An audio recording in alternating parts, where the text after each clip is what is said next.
కవినై కవితనై భార్యనై భర్తనై కవినై కవితనై భార్యనై భర్తనై మల్లెల దారిలో మంచు ఎడారిలో మల్లెల దారిలో మంచు ఎడారిలో పన్నీటి జయగీతాల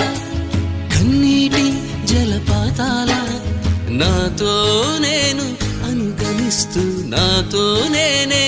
రమిస్తూ ఒంటరినై అనవరతం కంటున్నాను నిరంతరం